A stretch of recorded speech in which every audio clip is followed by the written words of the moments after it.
നമസ്കാരം. PV Anwar MLA ഉന്നയിച്ച ആരോപണങ്ങളുടെ പശ്ചാത്തലത്തിൽ പി ശശിയെ മാറ്റണമെന്ന നിലപാടിലാണ് CPM സംസ്ഥാന സെക്രട്ടറി MV ഗോവിന്ദൻ. ഗോവിന്ദൻ അങ്ങനെ എത്തിയതായിട്ടുള്ള റിപ്പോർട്ടുകളൊക്കെ ഇപ്പോൾ പുറത്തു വരികയാണ്. ഇക്കാര്യം മുഖ്യമന്ത്രി പിണറായി വിജയനോട് ഗോവിന്ദൻ ആവശ്യപ്പെട്ടതായിട്ടുള്ള സൂചനകളും വരുന്നുണ്ട്. ശശിക്കെതിരെയും ഗുരുതര ആരോപണം അൻവർ ഉന്നയിച്ചിരുന്നു. ഈ വിഷയത്തിൽ ഉന്നതതല അന്വേഷണം പ്രഖ്യാപിച്ചിരിക്കുകയാണ് സർക്കാർ. ഈ സാഹചര്യത്തിൽ ശശിയെയും മാറ്റണമെന്ന ആവശ്യം ശക്തമാവുകയാണ്.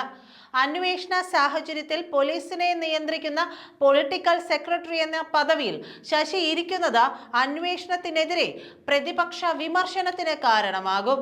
അതുകൊണ്ട് തന്നെ ശശിയെയും മാറ്റിയുള്ള അന്വേഷണം അനിവാര്യമെന്ന നിലപാടിലാണ് പാർട്ടി സെക്രട്ടറി ഉള്ളത്. എന്നാൽ ഈ നിർദ്ദേശം മുഖ്യമന്ത്രി അംഗീകരിക്കുമോ എന്ന് അറിയില്ല.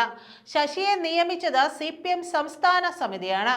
അതുകൊണ്ട് തന്നെ നേതൃത്വത്തിൽ ചർച്ച ചെയ്യാതെ എങ്ങനെ ശശിയെ മാറ്റുമെന്ന ചോദ്യം കൂടി അവിടെ സജീവമാകുന്നുണ്ട്.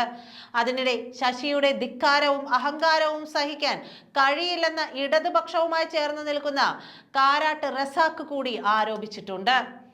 അൻവറിന്റെ ആരോപണത്തെ തുടർന്ന് സുജിത് ദാസിനെ സസ്പെൻഡ് ചെയ്യുകയും ചെയ്തിട്ടുണ്ട്. അജിത് കുമാറിന് ക്രമസമാധാന ചുമതലയും പോകും. ഈ സാഹചര്യത്തിൽ ശശിക്കെതിരെ കൂടി നടപടി വേണമെന്നതാണ് ഗോവിന്ദന്റെ നിലപാട്. എല്ലാ വിഷയത്തിലും പാർട്ടിയും സർക്കാരും അന്വേഷണം നടത്തുമെന്ന് ഗോവിന്ദൻ അറിയിക്കുകയൊക്കെ ചെയ്തിരുന്നു. അൻവറിന്റെ ആരോപണത്തെ തള്ളുകയും ചെയ്തിട്ടില്ല. മുഖ്യമന്ത്രിയുടെ ഓഫീസിനെതിരെ ഉയർന്ന ആരോപണത്തെയും CPM സെക്രട്ടറി ഗൗരവത്തോടെ തന്നെയാണ് എടുക്കുന്നത്. അതിവേഗ തെറ്റുതിരുത്തലുകൾ മുഖ്യമന്ത്രിയുടെ ഓഫീസിൽ അനിവാര്യമാണെന്ന നിലപാടിൽ കൂടിയാണ് MV ഗോവിന്ദൻ ഉറച്ചു നിൽക്കുന്നത്. പാർട്ടി സമ്മേളന കാലത്തെ വിവാദങ്ങൾ അണികൾക്കും നേതാക്കൾക്കുമെല്ലാം ആശങ്കയും പ്രതിസന്ധിയുമാണ്. മുഖ്യമന്ത്രി പിണറായി വിജയന്റെ ഓഫീസിനെയും ആഭ്യന്തര വകുപ്പിനെയും പിടിച്ചുകുലുക്കിയാണ് CPM സ്വതന്ത്ര MLA PV അൻവറിന്റെ ആരോപണ ബോംബ് പൊട്ടിയത്.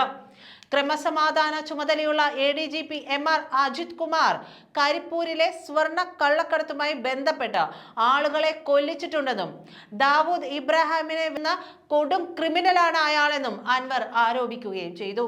ഇതിനെല്ലാം ഒത്താശ ചെയ്യുന്ന പൊളിറ്റിക്കൽ സെക്രട്ടറി പി ശശി മുഖ്യമന്ത്രിയെ കുഴിയിൽ ചാടിക്കുകയാണെന്ന് മറ്റൊരു ആരോപണവുമുണ്ട്. പത്തനംതിട്ട SP S സുജിത് ദാസ് കരിപ്പൂരിലെ കള്ളക്കടത്ത് സ്വർണം തട്ടിയെടുക്കുന്നുവെന്നും ആരോപിച്ചു. ഇതിൽ ശശി ഒഴികെയുള്ളവർക്കെതിരെ നടപടി വരുമെന്ന് ഉറപ്പായിട്ടുണ്ട്. എന്നാൽ അത് പോരാ എന്നുള്ളതാണ് CPM സെക്രട്ടറിയുടെ നിലപാട്. മുഖ്യമന്ത്രിയുടെ രാജി ആവശ്യപ്പെട്ട് പ്രതിപക്ഷം രംഗത്തിറങ്ങുക കൂടി ചെയ്തിരിക്കുന്ന സാഹചര്യമാണിത്. പി ശശിയും അജിത് കുമാറും ഉൾപ്പെട്ട ഉപജാപക സംഘം മുഖ്യമന്ത്രിയെ നോക്കുകുത്തിയാക്കി ആഭ്യന്തര വകുപ്പ് ഭരിക്കുന്നുവെന്ന പ്രതിപക്ഷത്തിന്റെ ആക്ഷേപം ശരിവയ്ക്കുന്നതാണ് അൻവറിന്റെ വെളിപ്പെടുത്തൽ എന്നതുകൂടി ഓർക്കണം. ശനിയാഴ്ച മലപ്പുറം SP-ക്കെതിരെ അദ്ദേഹത്തിന്റെ ഓഫീസിന് മുന്നിൽ സമരം നടത്തിയ അൻവറിനെ CPM ജില്ലാ കമ്മിറ്റി ഓഫീസിലേക്ക് വിളിച്ചു വരുത്തി വിലക്കുകയായിരുന്നു. അത് വകവയ്ക്കാതെയാണ് ഇന്നലെ ആരോപണം കടുപ്പിച്ചത്. ഒന്നാം പിണറായി സർക്കാരിന്റെ കാലത്ത് മലബാറിൽ ഒതുങ്ങിയ ADGP MR അജിത് കുമാറിന്റെ നല്ല കാലം തെളിഞ്ഞത് രണ്ടാം സർക്കാരിൽ പി ശശി മുഖ്യമന്ത്രിയുടെ ഓഫീസിന്റെ ചുക്കാൻ ഏറ്റെടുത്തതോടെയാണെന്നും പറയുന്നു. അജിത് കുമാർ ക്രമസമാധാന ചുമതലയുള്ള ADGP-യും മുഖ്യമന്ത്രിയുടെ വിശ്വസ്തനുമായി. DGP ദർവേഷ് സാഹിബിനെ മറികടന്നുള്ള ഇടപെടലുകളാണ് പോലീസിൽ അജിത് കുമാർ നടത്തുന്നതെന്ന ആക്ഷേപവും ഉയർന്നു. ഇരുവരും തമ്മിൽ അസ്വാരസ്യം ഉടലെടുക്കുകയും ചെയ്തു. ഇതിനിടെയാണ് അൻവർ വിവാദ വെളിപ്പെടുത്തലുകളുമായി എത്തിയത്.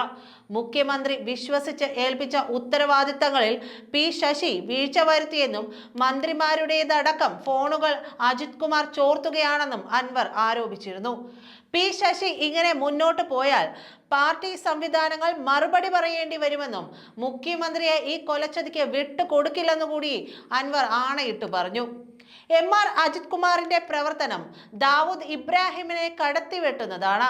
സൈബർ സെൽ പ്രവർത്തിക്കുന്നത് ക്രൈം കണ്ടുപിടിക്കാനല്ലെന്നും മന്ത്രിമാരുടെയും നേതാക്കളുടെയും കോളുകൾ ചോർത്താനാണെന്നുകൂടി അൻവർ ആരോപിച്ചു. വൻ അഴിമതിയാണ് അജിത് കുമാറിന്റെ നേതൃത്വത്തിൽ നടക്കുന്നത്. അജിത് കുമാറിനെ വിശ്വസിച്ച് സർക്കാർ പല കാര്യങ്ങളും ഏൽപ്പിച്ചുവെന്നും അതെല്ലാം തകിടം മറിയുകയാണ് ഉണ്ടായതെന്നും പറയുന്നു.